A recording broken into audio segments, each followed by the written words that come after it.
Hi friends, ఓం సాయిరాం. బాబాగారి ఆశీస్సులు అందరిపైన ఉండాలని మనస్ఫూర్తిగా కోరుకుంటూ ఇక ఈరోజు వీడియోలో బాబాగారు ఒక మంచి సందేశాన్ని అయితే మన ముందుకు తీసుకొచ్చారండి. బాబాగారి ఆశీస్సులు అందరు కూడా ఉంటాయి.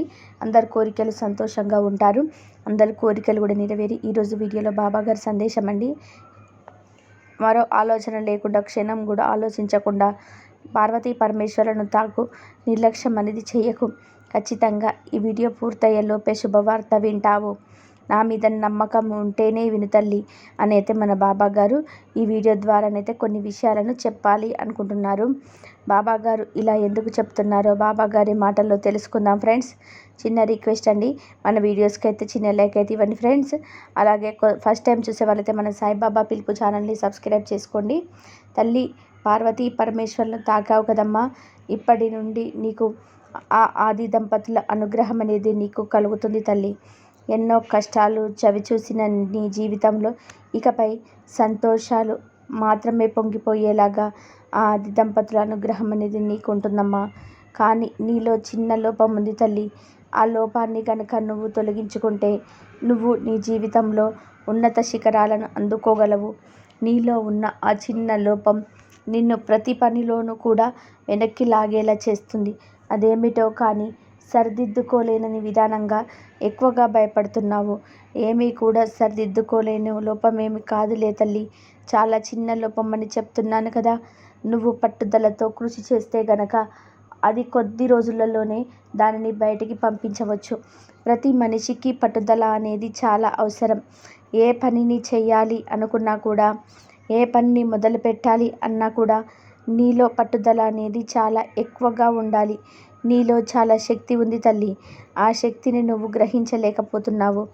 ఒక విషయం గుర్తుంచుకో, నీ లోపం అనేది నీ ఎదుగుదలని ఆపివేస్తుంది. మరి నువ్వు నన్ను ఇలా అడగవచ్చు, బాబా నాలో ఉన్న ఈ లోపం గురించి నీకు తెలుసు కదా, నీకు తెలిసినప్పుడు నన్ను నయం చేయవచ్చు కదా అని అడుగుతున్నావు కదా తల్లి. నిజమే, కానీ అని ఎటువంటి లోపమో తెలుసా? భౌతికంగా కనిపించే ఏ లోపమైనా తేలిగ్గా తీసివేయచ్చు. కానీ నీలో ఉన్న లోపం ఏంటో తెలుసా తల్లి? మానసిక లోపం. దానిని సరిచేయటం కోసం నేను సిద్ధపడుతూనే ఉన్నాను. సరిచేసేందుకు నీ సహకారం కూడా నాకు కావాలి కదా తల్లి. నేను నిన్ను ఈ బాధల నుండి ఎలా పడివేయాలి అని మంచి మంచి సూచనలను అందిస్తూ ఉంటాను.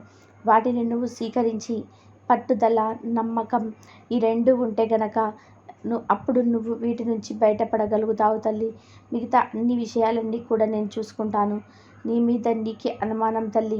నేను ఏదో అనుకున్నా చేయలేనేమో అని అనుమానం. ఎంత చదివినా కానీ ఉద్యోగం సాధించలేని అని అనుమానం. ఏ వ్యాపారం మొదలుపెట్టినా నువ్వు ముందుగానే ఇలా అనుకుంటావు, అందులో నేను విజయాన్ని సాధించలేనేమోనని, నాకు మంచి లాభాలు రావేమోనని ముందుగానే అనుకుంటావు. అలా అనుకుంటూనే ప్రతి పనిని కూడా ప్రారంభిస్తావు. ఆ పనులలో నువ్వు అపజయం పొందుతావు. నీ మనసులో ఎటువంటి ఏ రకమైన ఆలోచన ఉంటే ఆ రకంగా జరుగుతుందని గుర్తుంచుకో. నువ్వు ఏది ఊహించుకున్నా అది అంతా కూడా మంచిగానే ఊహించుకో. అప్పుడు అంతా కూడా నువ్వు అనుకున్నట్టుగానే మంచిగానే జరుగుతుంది తల్లి. అసలు నీపై నీకు ఎందుకు అంత అపనమ్మకం? నిద్ర లేచింది మొదలు అందరూ నిన్ను చూసి హేళన చేస్తున్నట్టుగా, ఏదంటే నీ రూపురేఖలు కానీ, నీ వేషధారణ చూసి కానీ, నీ గురించే మాట్లాడుతున్నట్టుగా, నవ్వుతున్నట్టుగా, నీ గురించే హేళన చేస్తున్నట్టుగా, అలాగే ఇవన్నీ కూడా కేవలం భ్రమపడుతున్నావమ్మా. అంతేగాని ఈ పని నువ్వు మొదలు పెట్టకుండా వారెవరో నిన్ను చూసి ఎగతాళి చేస్తున్నారు, నిన్ను చూసి నవ్వుకుంటున్నారు అని నువ్వు భ్రమపడుతూ ఉంటే ఎలా తల్లి? నీ ఆలోచనలన్నీ కూడా వ్యతిరేకంగా ఉండి నీ మైండ్ అంతా కూడా నెగిటివిటీగా ఉంటుంది. అదే నిన్ను మానసికంగా కృంగిపోయే విధానంగా చేస్తున్నాయి. తల్లి, నేను చెప్పేది జాగ్రత్తగా విని పాటించు. నువ్వు ఎంతగానో మారిపోవాలి తల్లి. ప్రతిరోజు కూడా నీ మనసును ప్రశాంతంగా ఉంచుకునేందుకు ప్రయత్నం చేయమ్మా. ఎందుకంటే నీ మనసుని ఎప్పుడైతే ప్రశాంతంగా ఉంచుకుంటావో నీ ఆలోచనలు కూడా ప్రశాంతంగా ఉంటాయి. ఎప్పుడు కూడా ఉదయాన్నే లేచి ధ్యానం చేసుకుంటూ ఉండు. నీ ఇష్టదైవాన్ని నామజపం చేసుకుంటూ ఉంటే ఆ సమయం అనేది నీకు చాలా మంచిగా ఉంటుంది తల్లి. నీ మనసు చాలా ప్రశాంతంగా మారుతుంది. మంచి మంచి ఆలోచనలు అనేటివి వస్తాయి. మీ మీద నీకు గట్టి నమ్మకం అనేది కలుగుతుంది. అప్పుడు నువ్వు ఏ పని చేసినా విజయాలు సాధిస్తావు తల్లి. నువ్వు ఇలా అలవాటు చేసుకుంటే నలుగురిలో ఆకర్షితమైన వ్యక్తిగా గౌరవమైన స్థితిలో నిలబడతావు. నువ్వు ప్రతిరోజు కూడా నా సచ్చరిత్రను పారాయణం చేస్తూ ఉండు తల్లి. ఈ పారాయణం వల్ల నీ జీవితంలో ఎన్నో మార్పులు కనిపిస్తాయి. నీకు ఎన్నో గుణపాఠాలు కనిపిస్తాయి. విజయానికి మూలం పట్టుదల, నీ మీద నీకు నమ్మకం. ఇవి గనక ఉంటే నీ జీవితంలో ఏది కూడా ఓడించలేదు. పట్టుదల, నమ్మకం రావాలి అంటే నేను చెప్పిన ఈ చిన్న కథను విను తల్లి. ఖచ్చితంగా నీకు అర్థమవుతుంది. నేను ఈ కథను ఎందుకు చెప్తున్నానో తెలుసుకో తల్లి. పూర్తిగా ఈ కథను విను. ఈ కథను వింటే నీకే అర్థమైపోతుంది. కథ ఏమిటి అంటే, ప్రతి మనిషికి పట్టుదల అనేది చాలా అవసరం. విజయాన్ని సాధించాలి అంటే పట్టుదల అవసరం కదా. ఒక ఊరిలో ఒక పెద్ద యుద్ధం జరుగుతుందన్నమాట. ఒక రాజు చిన్న సైన్యంతో, ఒక రాజు పెద్ద సైన్యంతో యుద్ధం చేశాడు. ఎవరి శక్తి కొలది వారు బాగా పోట్లాడుకున్నారు. ఎత్తుకు పై ఎత్తు వేసి ఎదుటివారిని బాగా చిత్తు చేయాలని ఇద్దరు కూడా బాగా ప్రయత్నం చేశారు. కానీ పాపం చిన్న సైన్యం ఉన్న రాజు ఓడిపోయే పరిస్థితి వచ్చింది. ఆ రాజు ఎంతో బాధపడి అలసిపోతాడు. ఒంటి నిండా దెబ్బలతో అతడికి నిలబడే శక్తి లేకుండా పోయింది. ఆ యుద్ధంలో నెగ్గలేదు కాబట్టి ఆ రాజు పక్కదారిన పారిపోయి దగ్గరలో ఉన్న ఒక గృహలో దాక్కుంటాడు. అక్కడ ఒక సాలీడు కనిపించింది. అది కింద నుండి పైనున్న తన గూటికి చేరుకోవాలని ప్రయత్నం చేస్తూ ఉంది. కానీ అది కిందకి పడిపోతూనే ఉంది. ఒకసారి కాదు, 2 సార్లు కాదు, అలా ఎన్నోసార్లు కింద పడిపోతూనే ఉంది. అయినా సరే అది దాని ప్రయత్నం మానక 17వసారికి అతని గూటికి చేరుకుంది. దాని పట్టుదల చూసిన రాజుకి జ్ఞానోదయం అయింది. ఎన్ని కష్టాలు ఎదురైనా పట్టుదలతో అనుకున్న కార్యం సాధించాలి అని నిర్ణయించుకున్నాడు. ఈసారి ఎలాగైనా సరే విజయం సాధించాలి అని మళ్ళీ ఆ పెద్ద రాజుతో యుద్ధం మొదలుపెట్టాడు. అసలు సైనికులు శిక్షణ ఇవ్వబట్టి వారు సులభంగా ఎదురు సైనికులని, శత్రువులని పట్టి కట్టిపించారు. ఆఖరికి పెద్ద సైన్యం గల రాజు ఓడిపోతాడు. చిన్న సైన్యం గల రాజు గెలుస్తాడు.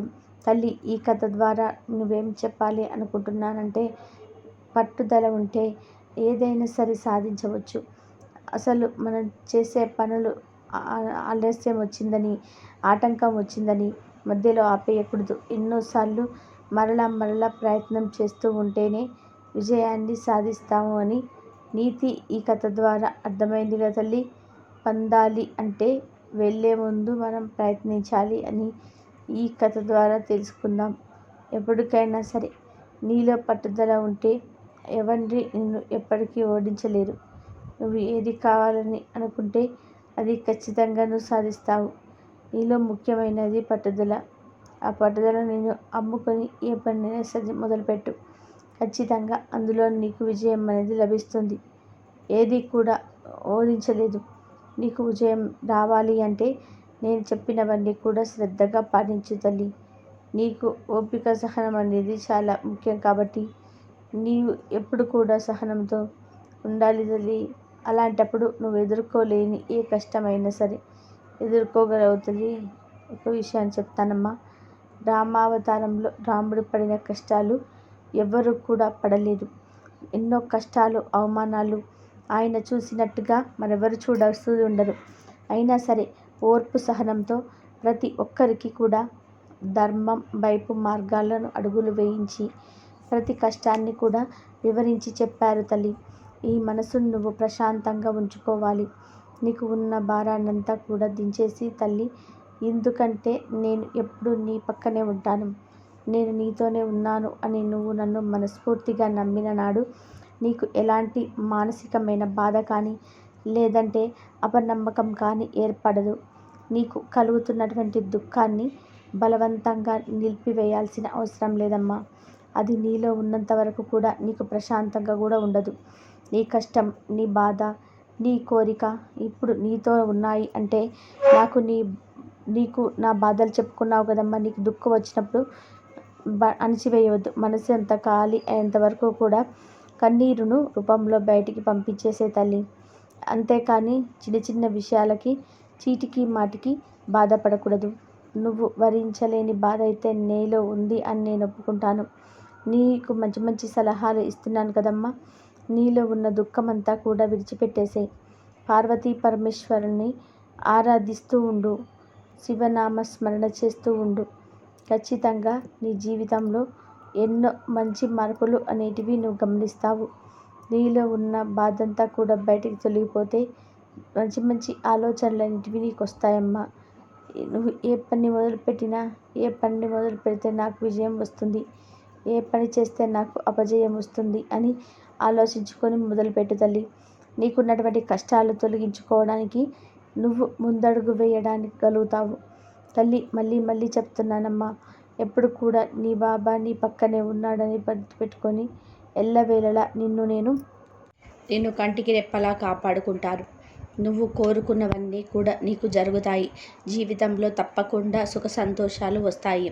నిన్ను పట్టి పీడిస్తున్న దుష్ట శక్తులన్నీ కూడా నీ నుంచి తొలగిస్తానమ్మా. నీ మనసుని కష్టపెట్టుకోకుండా సరే ప్రశాంతంగా ఉండు తల్లి. ఎప్పుడు కూడా ఒక సమస్య నీ దగ్గరికి వచ్చినా, లేదంటే ఒక సమస్య నీ దగ్గరికి వస్తుంది అని ముందుగానే తెలిసినా నువ్వు చేయవలసింది ఏమిటి అంటే ధైర్యంగా, నమ్మకంగా కనుక ఉన్నట్లయితే ఎప్పుడు కూడా సురక్షితంగా ఉండేందుకు మొదటి మెట్టుగా నీ జీవితం అనేది ఉంటుంది. నీ మనసు ఎంతో ఒత్తిడికి గురవుతుంది కదమ్మా. ముందు నేను చెప్పినటువంటి మాటలను ఆలకించు. తర్వాత నేను చెప్పినటువంటి మాటలను జాగ్రత్తగా పాటించి సంతోషంగా నీ జీవితం ఆనందమయం చేసుకునేందుకు సిద్ధంగా ఉండు తల్లి అనైతే మన బాబా గారు ఈ సందేశం ద్వారా ఒక మంచి కథని, మంచి సందేశాన్ని అయితే అందించారు కదండి. మనం పట్టుదలతో ఉంటే ఏదైనా సాధించవచ్చు అనైతే మన బాబా గారు ఈరోజు మనందరి కోసం ధైర్యం చెప్పడం కోసం మంచి సందేశాన్ని అయితే అందించారండి. ఫ్రెండ్స్, చాలామంది కూడా చూస్తున్నానండి, భార్యాభర్తలు దూరం అవడం అనేది అలాగే చాలా బాధగా ఉంటుంది కదా. మీరైతే ఏం చేస్తారంటే ప్రతిరోజు కూడా అర్ధనారీశ్వర స్తోత్రం చదువుకోండి ఫ్రెండ్స్. అటువంటి పఠించడం వల్ల భార్యాభర్తలు మంచి గొడవలన్నీ తగ్గిపోతాయి.